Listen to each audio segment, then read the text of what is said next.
জল না হলে যে 33 কোটি দেবতার ঘর তোলা কেন যায় না রে ভাই? ওরে ও ভাই, তাই লালন বলে জারি গেল মনে খড়ল, যাদের গিরু দেখলাম না দুনয়নে।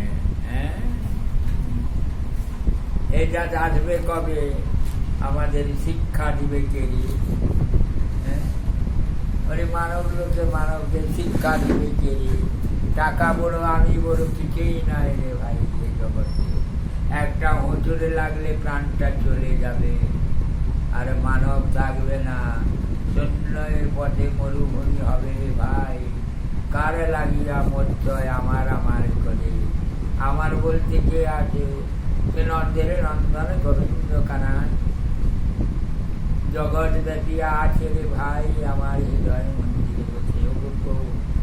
তুমি দয়া করো, আমার বদনে অধিষ্ঠান করো, আমি তোমার ধর্ম কথা 2-4টা বলে যাই দাদুর কাছে। তুমি যেমন ধর্ম, তোমার লীলা কেমন, আজ বৃন্দাবনের বুকে তাই বলি। আজ শতভঙ্গ বৃন্দাবনে রাধা সঙ্গে নিয়ে রাধা ফেরি, রাধাকে সঙ্গে করে আজ গোবিন্দ জামান আজ বনমাঝে খেলাধুলা করতেছিলেন। এমন সময় কালিন্দী যমুনার কোলে নবলক্ষ ধেনু রাধা গোপাল সঙ্গে রাধা সঙ্গে লীলা করতেছিলেন। এমন সময় বিকট পরীক্ষা করছেন মহাপ্রভু। সত্য যার উপর দিয়ে পক্ষী উড়ে গেলে মরে যায়, সত্য বিষাক্ত কি নীলবর্ণ জল, সত্য বিষাক্ত কি সুধা, দেখতে হবে। তাই নিজে জানিয়া অপরে শিখাবে, আপনি জানিয়া অপরে শিখাবে। ও ভাই, তাই কি করলেন মহাপ্রভু? সমস্ত গোপালগণকে পিপাসা দিয়েছে।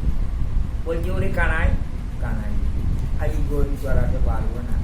কেন? রীতি হলো ভাই সুবল, বলে সুবল ও দাদা বলরাম, উনি আমরা পিপাসায় প্রাণ চলে যায়। বলে কেন পিপাসায় প্রাণ যাবে সুবল? দাদা বলরাম এইটা এত সুন্দর পরিষ্কার জল, ওইখানে জল পান করে না সকালে। ওরে ভাই দাদা, ওই কালিয়া হয় পরিষ্কার জল, তো নীলবর্ণ, ওইখানে সবাই জল পান করে দিচ্ছে। রাধারানীও জল পান করছে, কিন্তু রাধারানী তো মরিবে না। এই যে ভগবান লটালট ঘুমিয়ে গেছে দাদর গোপাল। রাধারানী কৃষ্ণের সঙ্গে যখন মাধুরী খেলাধুলা করে, কেমন করে খেলাধুলা করে যে তালবন থেকে তমালবন ছুটে যায় যে, বুঝছ? আর ভক্তের বদলে দিবার জন্য আমার কানাই নন্দন কি সুন্দর কাজ, রাধারানীকে কাঁধে করে বলছে তালবন থেকে তমালবন। কেন না রাধারানী পদ ধুলা বক্ষ মাঝে পড়ে লাগে, বুঝতে পারছো? আবার নামি দিচ্ছে, নামিতে বলছে বলে যে এবারে যা করাবে, যে আগে যেতে পারবে তাকে আমি কাঁধে করে বলি। এখান থেকে রাধারানী চতুরে শিরোমণি ছিল, বলে না আমি অতটা ছুটতে পারি।